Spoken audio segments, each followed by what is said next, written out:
Welcome to this week's episode of the Good Luck Club podcast. Our mission is to help 1 million people start a business of their own and ensure that no one feels alone doing it. We're coming at you live from the Belsize Park Library in London. We're on a mission to save libraries. We don't think libraries are part of your past, we think they're a part of your future. Here in this library is knowledge, not just books. And right here from this library, we are broadcasting knowledge to you from founders that have been there and done it. My guest today is entrepreneur Jeff Lynn, co-founder of Seedrs. Jeff, welcome to the show. Thanks very much for having me, Simon. Really thrilled to be here. Thank you. Well, could you start off by kindly telling my audience a little bit about you? Absolutely. So I am an American transplant in London. I've lived here about 15 years. Began my career as a corporate lawyer, originally practicing in New York, and then had a chance to come to this side of the world. Didn't stay as a lawyer, but did stay here. Became passionate about entrepreneurship and the opportunity of small, ambitious businesses to create value, and decided I wanted to do something on my own. And in late 2008, early 2009, met a wonderful chap called Carlos Silva, and together the two of us founded a business called Seedrs. Seedrs is an online investment platform for startups and scaleups. We allow investors of all types to invest in growing businesses that they believe in. We allow entrepreneurs of all types to raise capital from their friends, family, community, professional investors, and others. And so we've built that business over the course of the past decade. We're now the most active investor in UK private companies.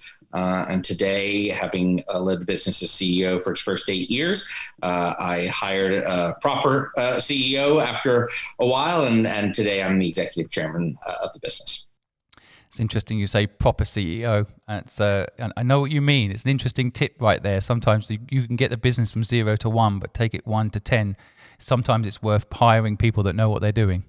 I am absolutely amazed by, and I think it is a very, very rare quality, people who are both the right person to go from 0 to 1 and from 1 to 10. I think the sorts of talents and skills and stubbornness and everything else that goes with getting a business off the ground from the very beginning, which I think I proved to be decent at, are very different from managing, the scale of a company that's up and running, which is not something that I'm particularly passionate about or I think overly good at. And so I think it's a transition that makes a lot of sense. A few people can do both. Power to them.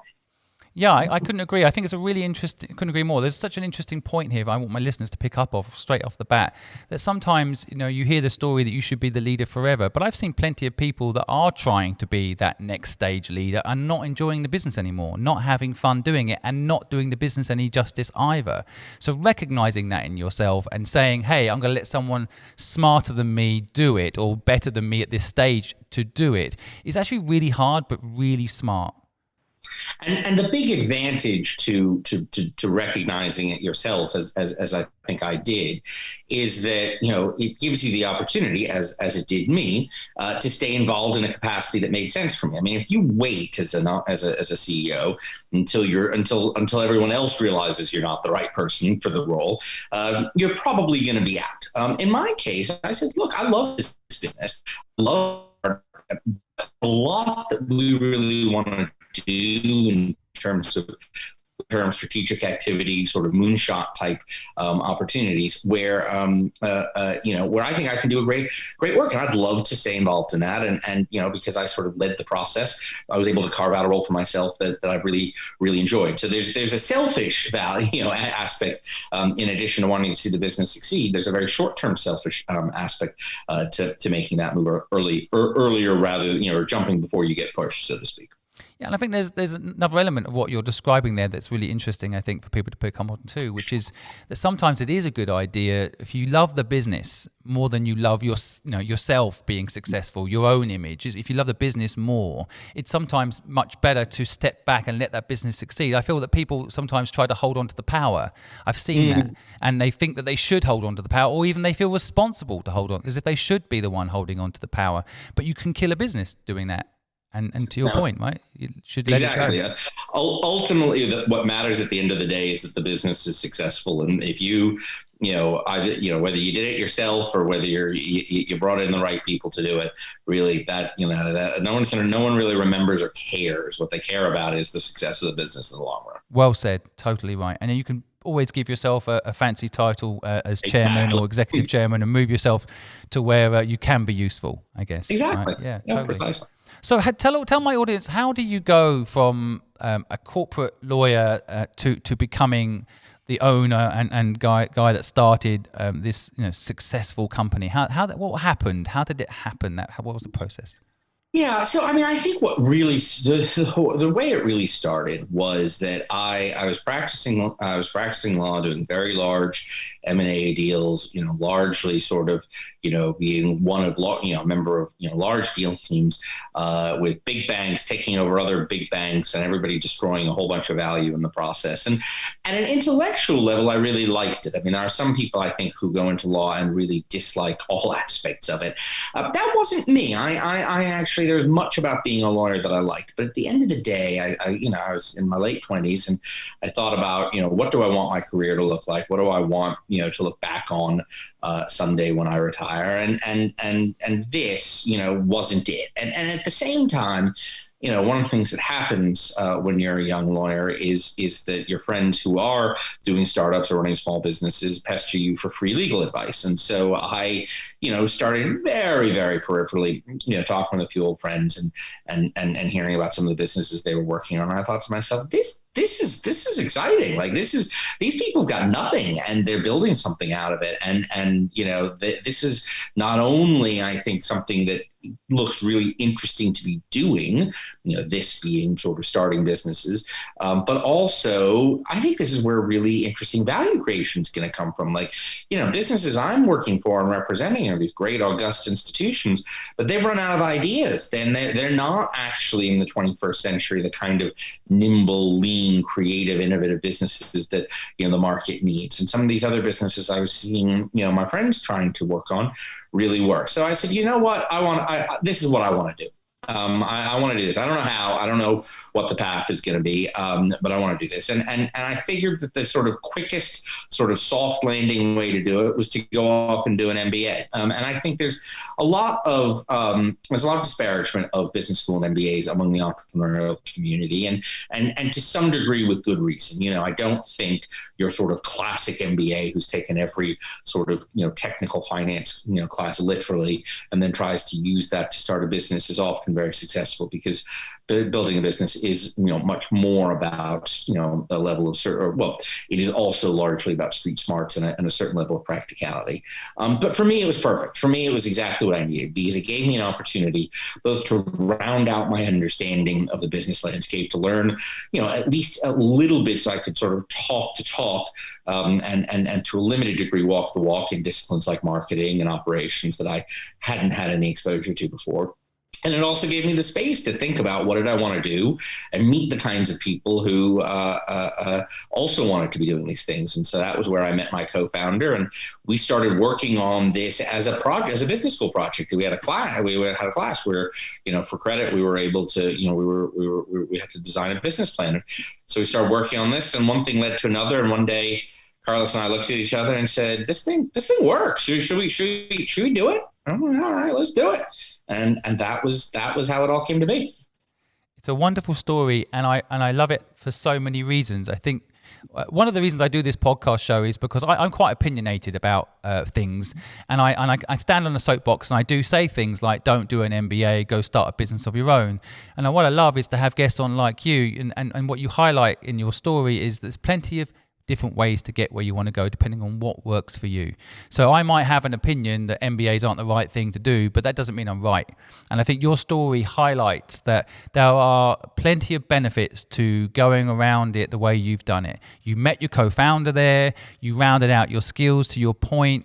I mean, I guess what happens with business schools in the entrepreneurial ecosystem is that a lot of people that are successful entrepreneurs didn't have the chance to go to MBA schools for whatever reason. So they don't necessarily know what it's it's like, and they don't necessarily know the benefits of going to an MBA school, so they will judge it. Plus, you have the stats that 7 out of 10 people that come out of these business MBAs don't end up ever starting a business. They get fear drilled into them.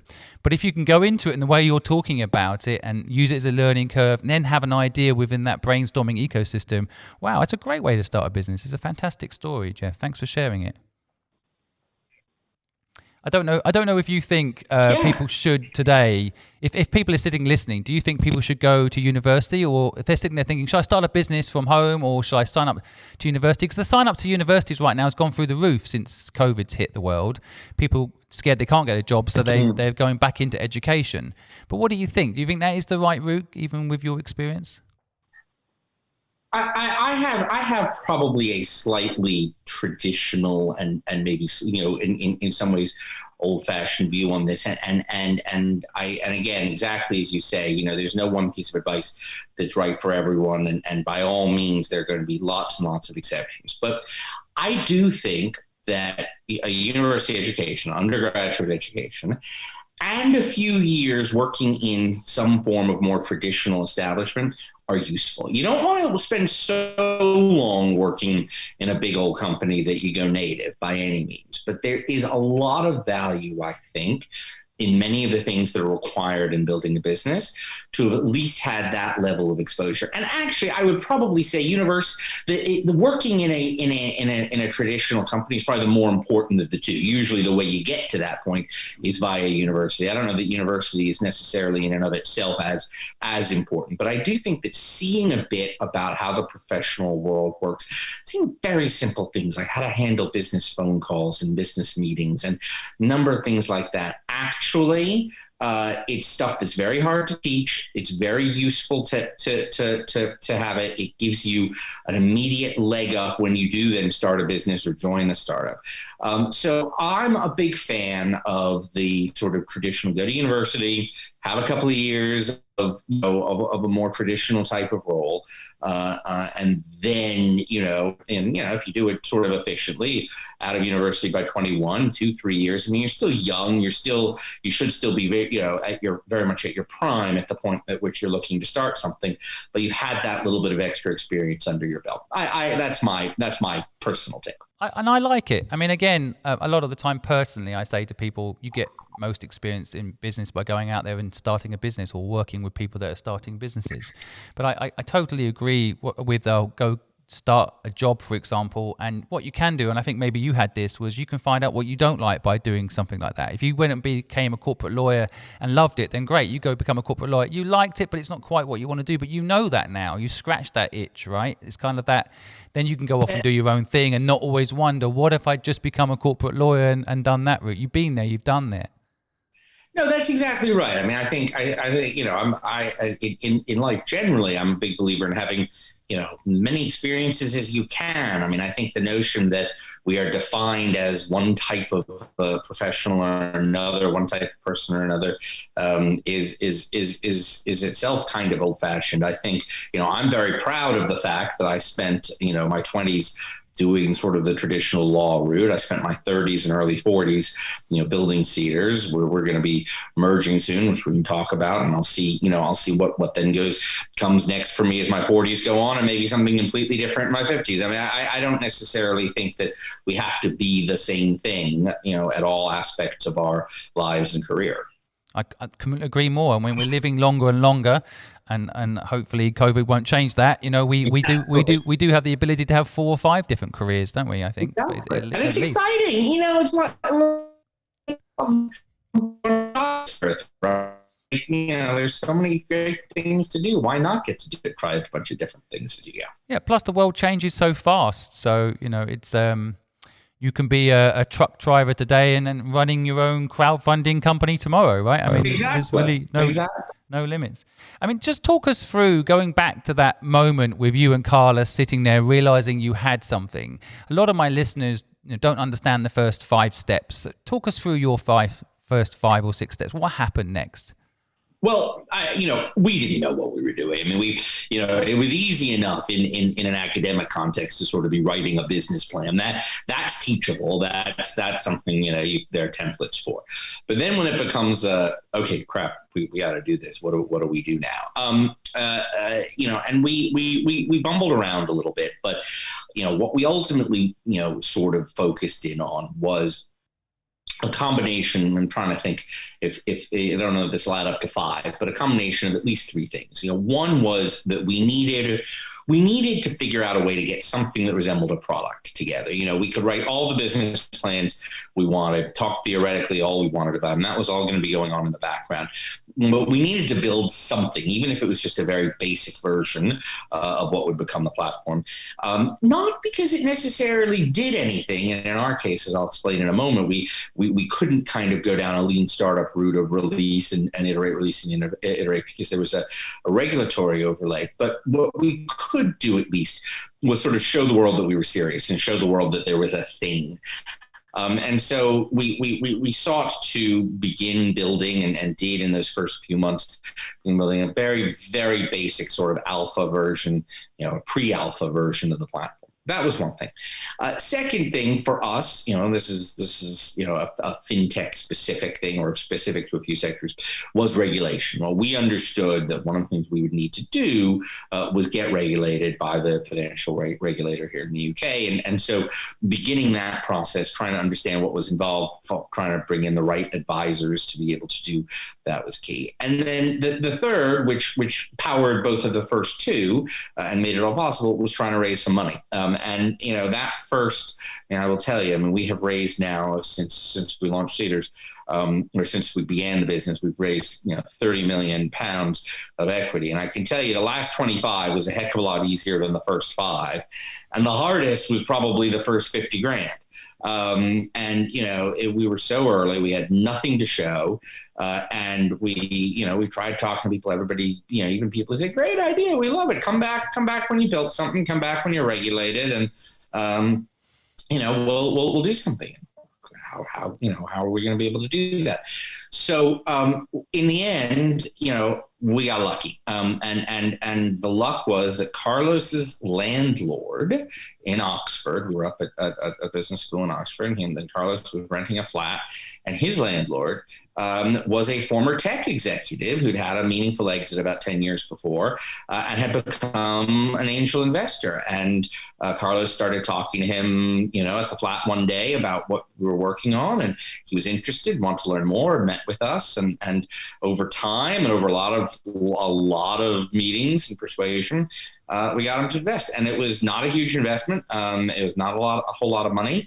It didn't last very long, but it did get us that first step we needed, and also gave us a level of credibility to kind of carry on from there. So that was how we started. And then we just kept building the product, kept pursuing the regulatory front, kept raising bits and bobs of money as we could, until finally we had a platform and had regulatory approval and had a team and were ready to launch. It's ironic in a way that your own problem there that you were needing to solve, get an investor, is the problem you help people solve today. It was, and we talked about it all the time then. We used to say, if only we existed, we could use ourselves. But it certainly gave us, as we faced our struggles raising money, that was certainly a heck of great inspiration for the notion that we were onto something. It was so clear to us that there was a need in the market for the kind of marketplace that we were building, because we were suffering that need ourselves. It's such a chicken and egg problem for people, isn't it, starting a business? Like you say, people who invest in you once you've proven it can work. Well, By that time, you don't necessarily need the money, or you need their money. You might need more sophisticated money.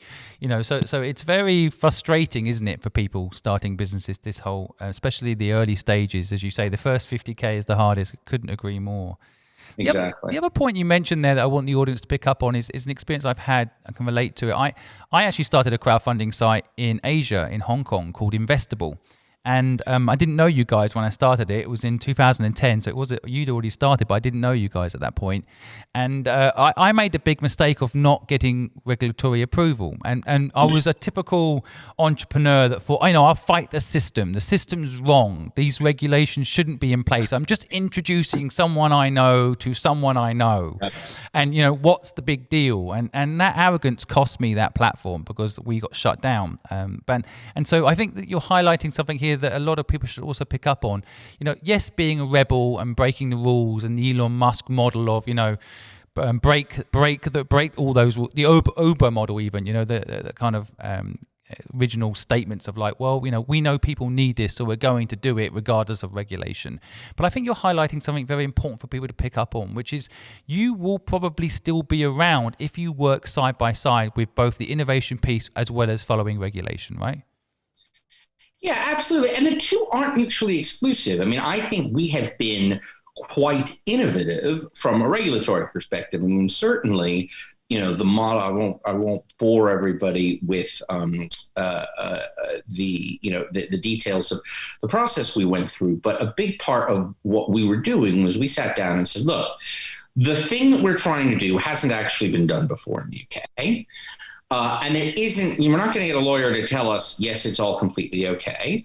But when we read the rules, and this is part of where I came in being, having practiced as a lawyer, we read through the regulations and said, we think that if you join this dot and this dot and this dot, it actually can work. And it was a bit of a, it was in my mind, frankly, I view some of that work that we did early days as one of, my and our great entrepreneurial sort of successes, just like solving a tough coding problem or a tough kind of engineering problem. We solved a tricky regulatory problem, thought outside the box a little bit, made some interpretations that weren't necessarily going to work, but we tried them and went to the regulator and worked with them to get their approval. So I think that, and I've actually done this now a few times over the course of Seedrs, I try to use whatever kind of entrepreneurial or innovative spirit I have, to work within, to push regulation forward, and to, and to push solutions forward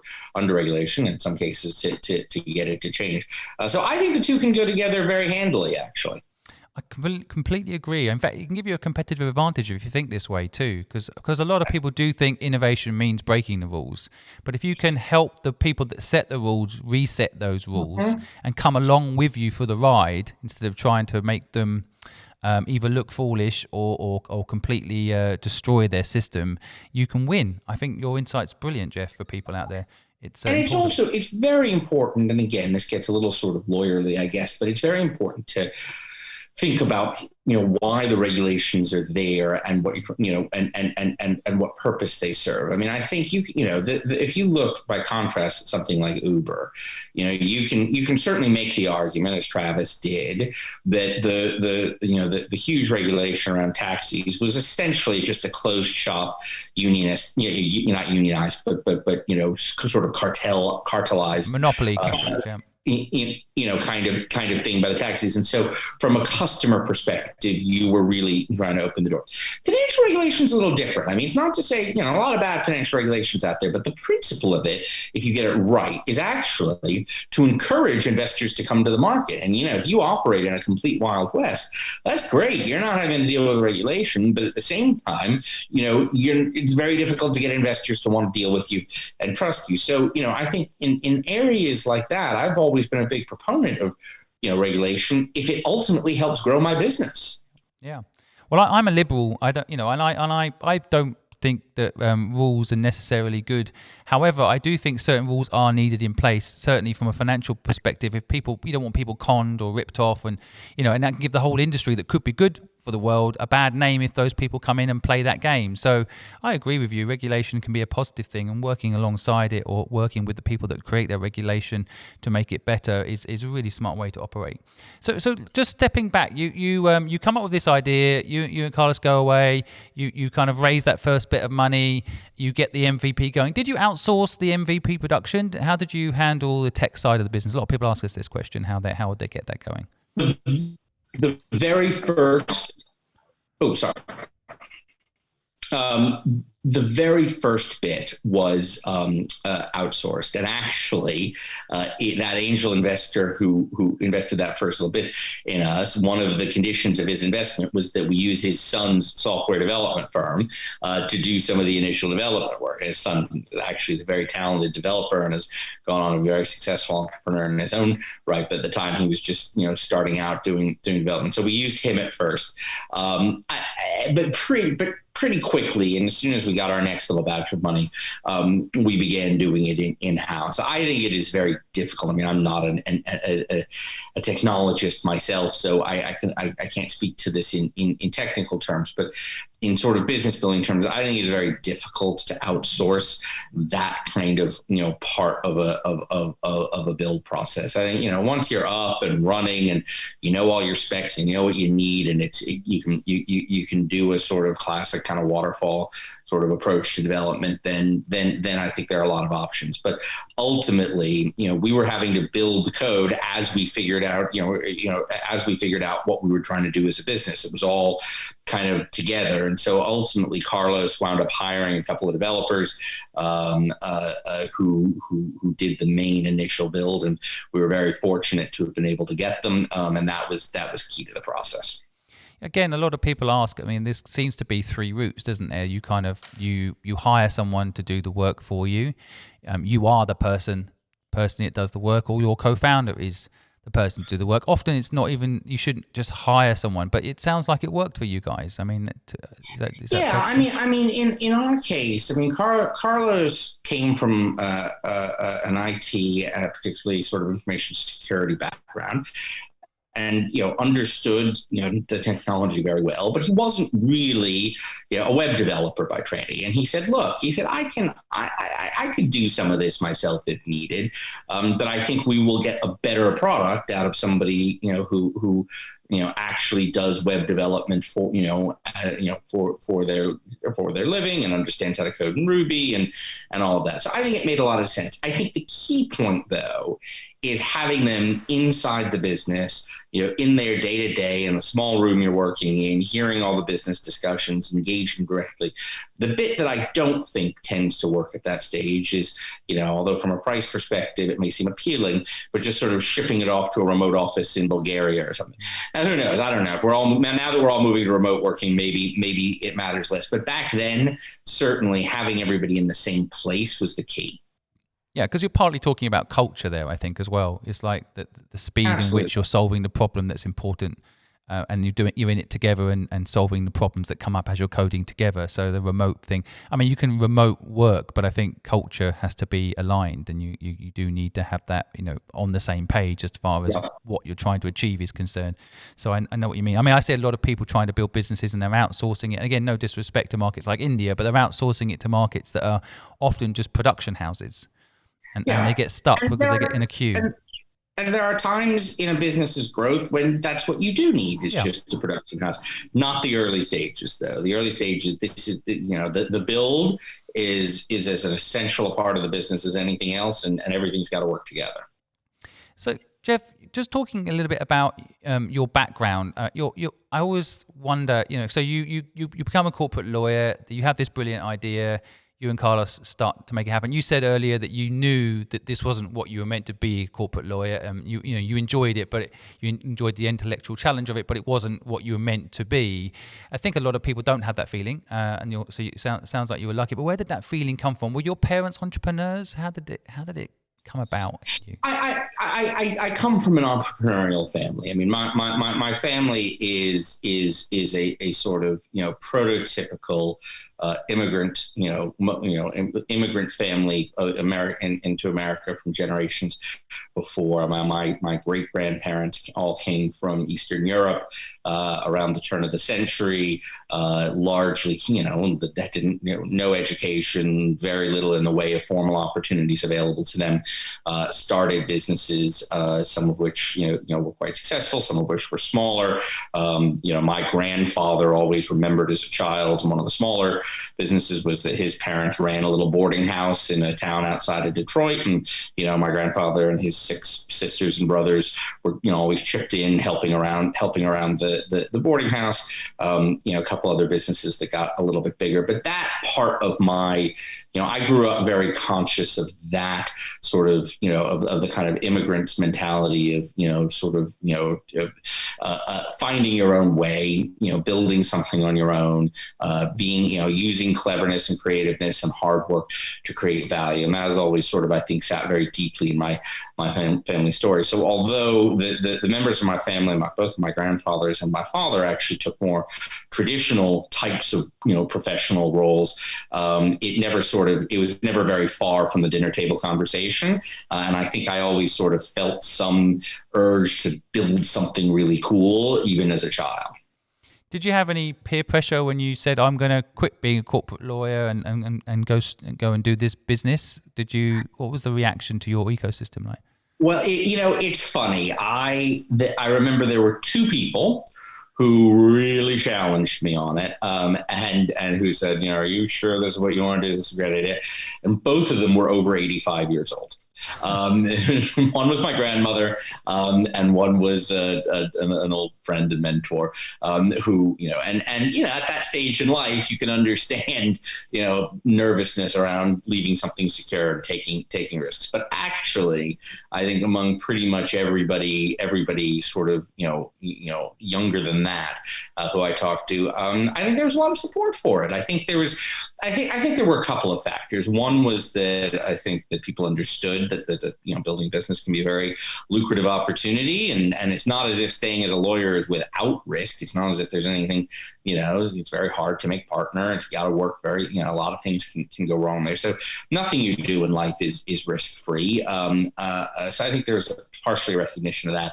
But I think the other thing, and one of the things a lot of people said to me at the time, was that, if this is something you want to do, if this is something that you got in you that you want to do, now's the time in life when you should be doing it. Because, as I say, while on one end, I do believe in sort of having a little bit of traditional kind of exposure, at the other end, it gets harder and harder to start a business the older you get. And at this point, I was 30. I was engaged, but not yet married or kids.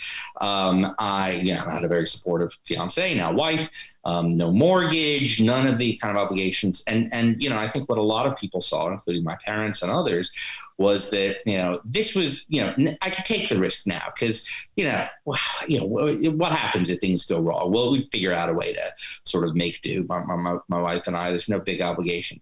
Now I'm 42. I got a mortgage on a house in South London. I got a child in school. I got lots of other things. Taking that kind of risk out of the blue, would be a lot harder today. And so I think part of the support I received from my community was a very accurate reflection that, do it when you can, do it when the consequence of failure is significantly lower. And that window of time, I think, is a really interesting point, and I would love my audience to pick up on it. And there is a window of time, isn't there? And that doesn't mean to say, we probably both know. Loads of people in your platform, I know for sure, Revolut guys, and those, have started businesses when they've already got families. It can definitely happen. It just gets harder. It's so much harder, and the risk factor is a lot. It's not just you anymore, is it? If you go take a risk and you can't pay your bills anymore, it's not just you that can sleep on your friend's couch.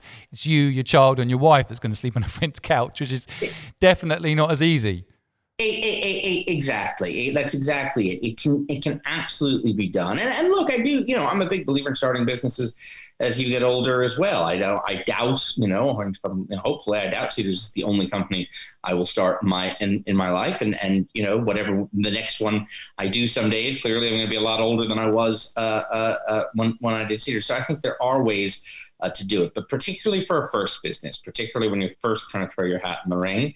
Yeah, look, it is so bloody hard. And there are so many things that can go wrong. And there are so many pressures. If you're not then worried about how you're going to support your family, how you're going to pay, bills that have to be paid. I mean, it's very easy to stop going to fancy restaurants. It's very hard not to pay your mortgage one month. And it's nice not to have to worry about those kinds of things. Yeah, it's something I talk about a lot, about when you're young, try not to get a mortgage. It sounds counterintuitive for some people because, get on the housing ladder sounds so important. But when you don't have that fixed cost, you can go up and down in rent quite easily. You can sleep on your friend's couch. I slept in my office for the first 2 months of my company. So, these things you can do. But if you've got a mortgage, it's a little harder. You've invested in that property and the capital's tied up and so on and so forth. You have a fixed cost with a mortgage quite often. So, but it's true. It's absolutely true what you're saying. So thank you for sharing your story. And I actually think not only am I excited to see what you do in your next 2 or 3 careers, but you have, in fact, done over 1,000 deals on your platform, raised over $1 billion for companies. So there is an argument that you've already really helped ensure another 1,000 companies have started from the company that you started. Well, I think I thank you. That's very kind to say. I mean, I think one of the great joys of this business for me has been, what I see as being a sort of, a good sort of virtuous circle that gets created in the ecosystem. I mean, I think, look, there are lots of businesses that you can run that do important things that serve customers well. And, I think that's great in and of itself. I think it's been a nice benefit in particular, though, that hopefully part of building our business has been about getting a whole lot of other businesses off the ground. And those entrepreneurs will in turn support others, and the job creation, the wealth creation, the growth of the entrepreneurial economy are all, I think, great things that come out of it. So while I'm not the least bit overly grand about it, I think we're still just a sort of drop in the ocean in terms of overall contribution. It's been wonderful to see entrepreneurs get their start with us or have us as part of their growth story, and to think about some of what they may go on to do. There's a butterfly effect as well from what you've achieved by, I guess, getting regulation updated, persevering with what you've done, then helping these 1,000+ companies get funded, and many more to come, I'm sure. Those companies go on to then be successful financial institutions themselves, like Revolut, and then they go on to help more people start businesses and so on. It's just, it's a beautiful thing. And I think that's sometimes what people overlook when thinking to start a business. They think they've got to create something big from day one, but sometimes a small thing from day one can end up having a bbig impact later.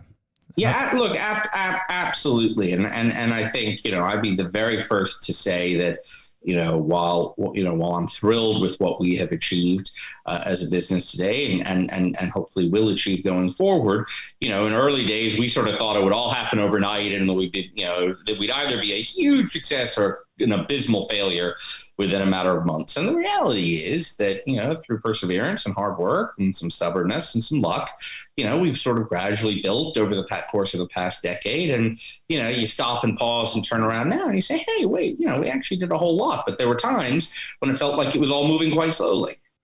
Sure. And today, I mean, I don't know if you could talk about this in too much detail. I don't want to get you into trouble, but you've signed a deal to merge with Crowdcube. Mm-hmm. I know what it's like when you're competing with people, to go from a competitor to a friend. And how does this come about? Yeah. Well, look, I mean, I'll say a word or two about the deal itself, and then I can give you a little bit more on the background. So, we signed the deal beginning of October. We've got a whole sort of regulatory shareholder approval process. 2 regulated firms, et cetera, merging. There's all sorts of stuff to go through. So, we're still operating as slightly weirdly, we're still competing with each other, operating completely independently, and will do until the deal closes. And then when we come together, at last, I mean, I think the opportunity to really take the best of both companies. We've both done some great stuff. We've both done some stuff that we could have done better. Try to take the best of both companies and really build a significant player that can compete more effectively with other channels in the market is going to be super exciting. In terms of the background, look, I mean, Crowdcube and we not only have we been rivals, but we were not friendly rivals in early days. I mean, there were a number of things they did that I think, I really had some challenges with. I'm sure they felt the same about us in various ways. We were not on good terms with each other. And it was only sort of gradually that I think we both started to realize that we could be better together than apart. And the first few meetings and the first few times that we talked, going back a few years now, were hesitant. And there were ups and downs. I'm not going to pretend they weren't. We'd sort of meet and get along, and then we'd have much more contentious meeting, and it was a difficult process. But I think one of the things that was great was that as time went by and as we kept kind of engaging with them and having discussions with different members of their team, we just began to build up trust. We began to see them saying things that, that turned out to be true, so to speak. And, they saw the same from us. And, we still don't see eye to eye 100% on everything, nor should we. I mean, this is part of trying to bring two different businesses together. But I think as we began to build up trust and I dare say even come to like each other and respect each other, even for our differences, it became much more feasible to think about how could we do a deal together. So it is not easy, and it has been, an exceptionally long path with a lot of sort of stops and starts to get to the point where we had a deal. But I think over time, as we built up that trust, as we built up that mutual respect, it was something that we were finally able to achieve. I think it's a great example and a high profile one, which I thank you for very much, because I think a lot of the time people think they've got to compete with each other and winner takes all. But there is something quite amazing, and I think you alluded to this earlier in one of your statements about the business mission being more important than anything else. So if someone else coming in to run the company is going to make the business more successful and help more companies start, then frankly merging the business and creating this 1 + 1 = 11 concept, which I believe in strongly, means that there'll be a stronger force there to help people achieve the mission you and Carla started off to do. And I think a lot of people if more people thought that way, they would often be more successful in businesses themselves. Again, I know a lot of people who listen to this show are sitting there with a business and they've got a competitor or two that they think they hate. Go and have a coffee with them or a Zoom with them. Go and have a chat with them, and you'll be surprised how much you've got in common if you're both working to a similar purposeful goal. And that over time, I mean, I'm married 20 years. I still argue with my wife. You're never going to have the perfect relationship, no matter who you're in business with. But your missions are aligned, the two of you, and so. Yeah, it's a fantastically open-minded attitude that you guys have got on both sides of the fence to then realize that you're better together and make it happen, because I can see it's not been easy to get two regulated companies to work together.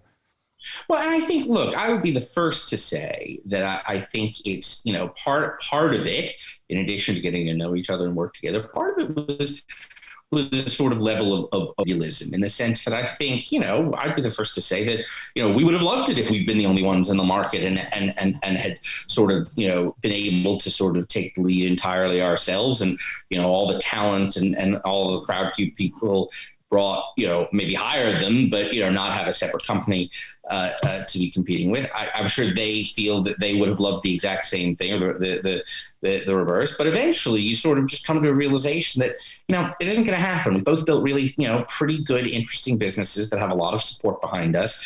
Neither of us is going away anytime soon. Neither of us, is going to strike a sort of knockout blow.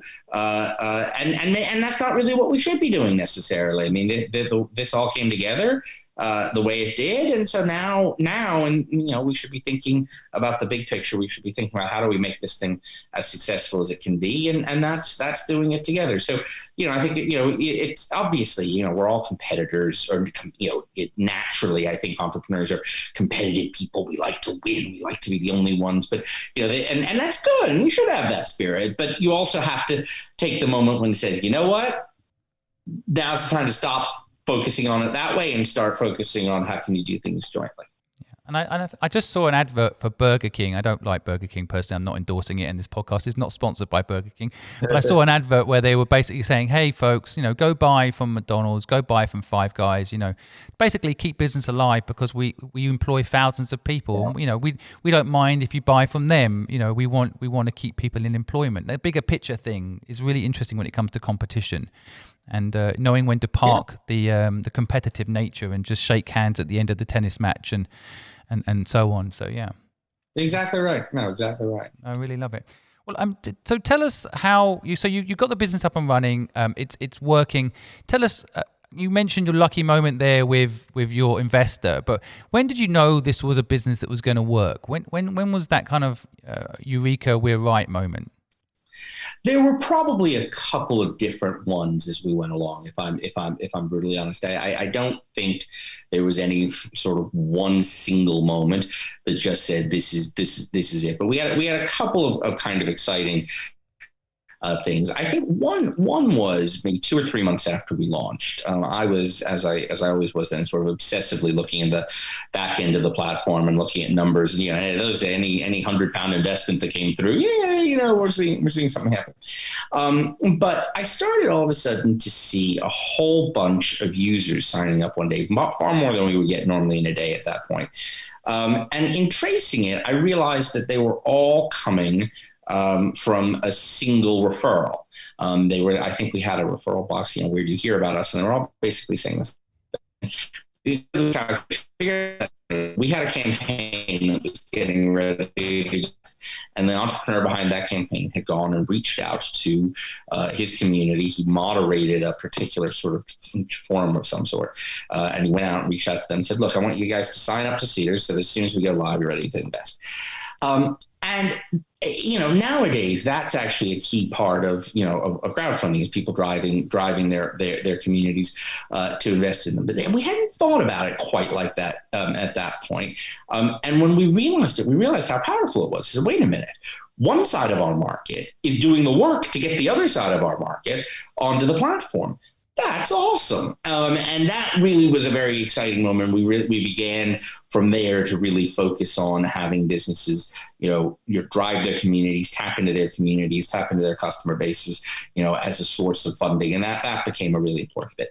And then I think maybe a second one, probably several, but I think the second one I'd highlight was I saw one day, again, checking the back end of the platform, this was maybe a year later or so, saw one day that the CEO of Chapel Down Wines had signed up to the platform. And I like Chapel Down. I'd been a consumer of their product for a while.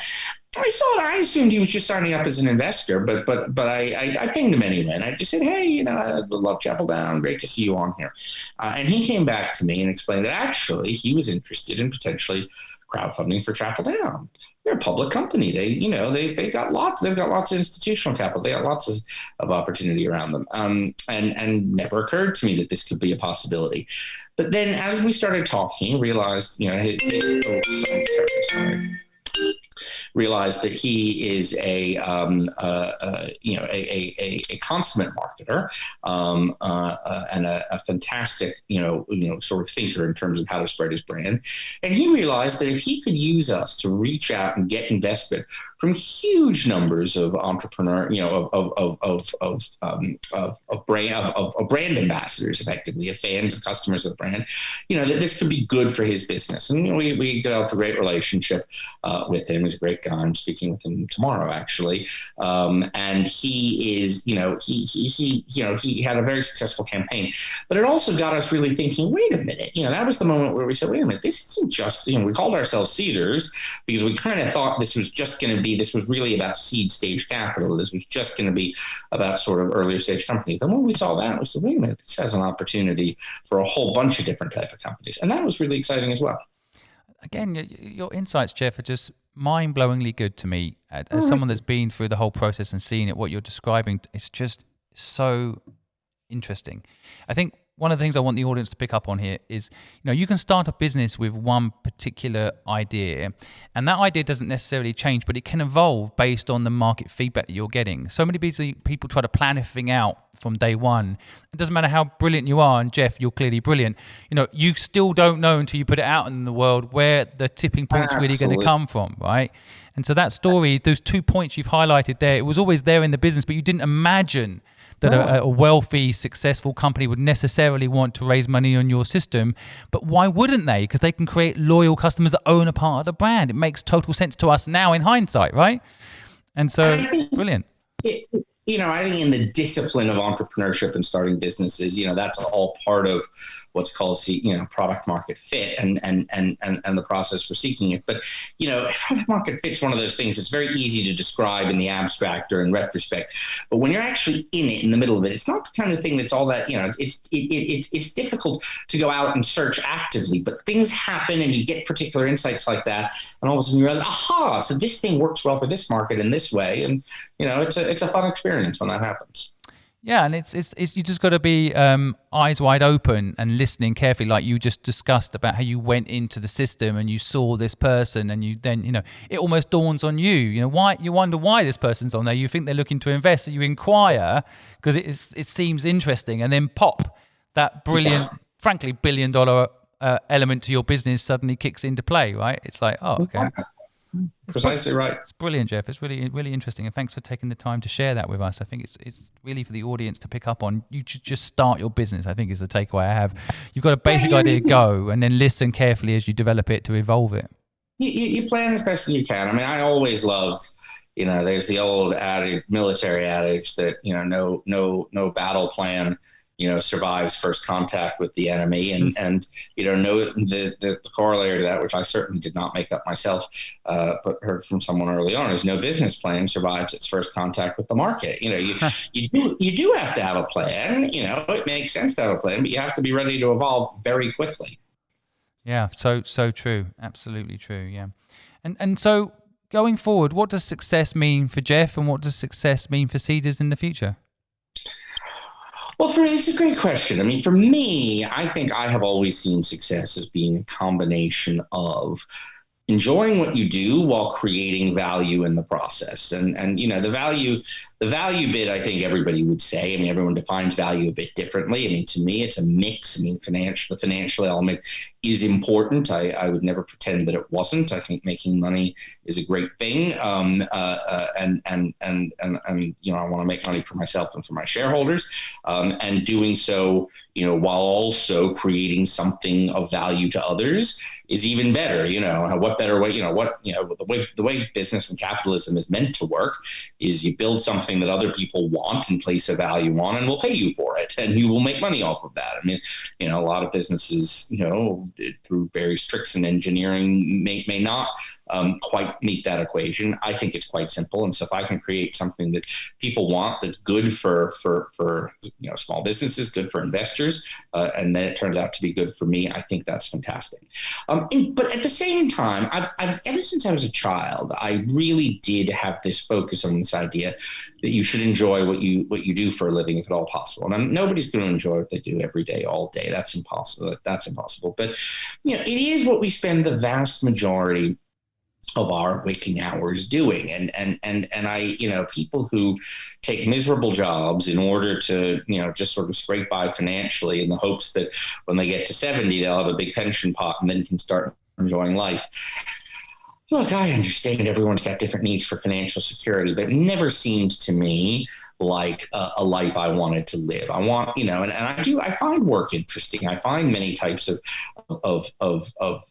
work and professional involvement interesting. And I also find many very boring and very painful. And so, being able to do something that I find interesting, that makes me want to get up in the morning and tackle a problem, I think that's a really important part of it as well. And that's an important part of how I think of success. And in whatever I do going forward, the opportunity to make money and do so the right way is going to be key, but the opportunity to enjoy doing it is also going to be key.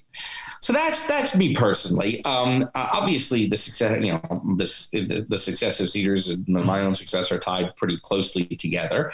But I as I look at what Seedrs and as we come together with Crowdcube are going to be able to deliver, I think we have a huge opportunity to really become a global marketplace for private equity investment. I mean, I want to see investors from all over the world investing in awesome startup and scale up businesses from all over the world through our platform, retail, institutional, pre-seed to pre-IPO. I think the opportunity there is going to be massive. And I think that, we've done a huge amount of work, both Crowdcube and we, effectively laying the groundwork, but we're whatever we've got, we've gone from 0 to 1 or 0 to 2, but we've still got 100 to get to.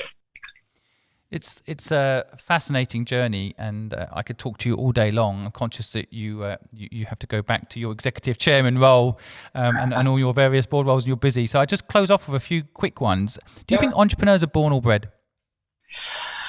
I think it's a great question. I think they're bred, but I think they're bred from fairly early on. I mean, as I say, I think that my childhood experiences of understanding my family story and you know the immigrant experience, even though it was generations before I didn't know, but having that as part of the dinner table conversation, that was very useful. So I don't necessarily. I think anybody can become an entrepreneur. I don't know that there's anything inherent in anyone's DNA, but I think that how you think about career and professional, you know, as a child growing up, looking at the world around you is you know, actually forms part of it. And that's not to say you can't come to it much later in life as well. But I do think that the breeding bit is useful if it starts early. And do you think luck plays a role in business? Huge amounts of it. I mean, I think, you know, it's such a common fallacy for successful business people to, you know, attribute all their successes to themselves and all their failures to bad luck. The truth is, there's a lot of luck in both directions. You can, you know, there are a number of things you can do to make your living. The, you know, harder I work, the luckier I get, and certainly, you know, creating opportunities where you are likely to be lucky, where there are likely to be serendipitous moments is great. But, you know, good luck is very important, and bad luck can, you know, stymie businesses. You know, I mean, Lord, I talked to anybody who started a hospitality business a year ago. You know, how on earth could they have possibly, you know, they could have had the best business idea in the world, but the pandemic, you know, will have scuppered much of that. So yes, luck is a key factor. And do you believe going forward that university, you mentioned it earlier, but do you think university right now, if someone's thinking of going to university or starting a business, is the right route, or do you think people should start their own business? Just, I know it's hard to give one-off advice, but your instinct. My instinct is that in the absence of a really compelling business idea that has to be done now for some reason, I would go to university. I do think university has value. I think if you do have something that you know you're passionate about, you want to do, and now's the time you want to do it, by all means do. You can always go to university later. I mean, that doesn't have to be on a particular time frame. But if it's just should I try to think of a business and start it in the abstract, or should I go to university? I do lean to university. And finally, if you went back to the younger Jeff and gave some advice, what would it be? I would certainly tell myself that, you know, things are rarely as good as you think they're going to be, and rarely as bad as you think they're going to be. I mean, when I was younger, and even starting out in Seedrs, I thought everything was going in extreme directions, you know, in both ways. You know, we'd have some little success and this was it, and I was elated because this was going to be everything we needed. And we'd have some little problem or little failure, and oh my God, this is the end, et cetera. And I think one of the things I have learned very much these past 10 years or so has been that there are big things and they happen, but the vast majority of things aren't that big. And taking it all in stride, celebrating your wins, you know, taking losses seriously, but taking things more in stride, I think would have saved me a lot of heartache. Beautiful advice for young Jeff. I'm sure you'd appreciate it. I'm going to sum up quickly what I've taken away. So many great insights, but just a couple of them. The first 50K is the hardest. Keep that in mind. Push through. No business plan will help you survive first contact with clients. I like that. Might make that into a t-shirt. Anyone can be an entrepreneur. Couldn't agree more with that statement. We're not born doctors. We're not born lawyers. We need training, guidance, help, and support. So absolutely agree with that and love it. I think the concept that I love this idea you mentioned earlier of your own investor, getting an investor that can bring some value. So in his case, his son who helped you do some coding, and that support factor around an investor in the early days is actually, I think, quite crucial. And I like the story and want to highlight it. And I think the ultimate takeaway from me is something I also really believe in, which is get up every day and enjoy what you do is success. You know, if you can do that, no matter what it is, even if it's not in an entrepreneurial environment, dare I say it, on an entrepreneurial podcast, you know, that is success. I love it. Couldn't agree with it more. And if you are feeling that way every day that you get up, then you are blessed. You are really blessed. And if you're not, do something about it. Maybe go list your company on Seedrs and let's go. Exactly. Jeff, thank you so much for taking the time to share your story and share your insights with us. Been an absolute pleasure. Thanks so much for having me, Simon. I really appreciate it. Thank you so much for listening to today's podcast. If you found Jeff's insights useful, do me a favor, go on Seedrs and do what I do. Just go look through all the amazing companies that are on there and get inspired by those companies. And hey, if you've got some capital to spare, maybe put some money in one or two of them and help them in this time to become the companies they want to become. I tell you, as a hobby, I do that literally every night. I go on Seedrs and look through what they're supporting and what they're putting out there. It is inspiring. So do me a favor and go do that for you, for Jeff's company, and for me. I want to again thank you for listening to today's podcast show. We know you have thousands of podcasts you could be listening to. In fact, 783,000 podcasts as of yesterday that you could be listening to. And you take the time out to listen to ours. And of course, we feel incredibly lucky.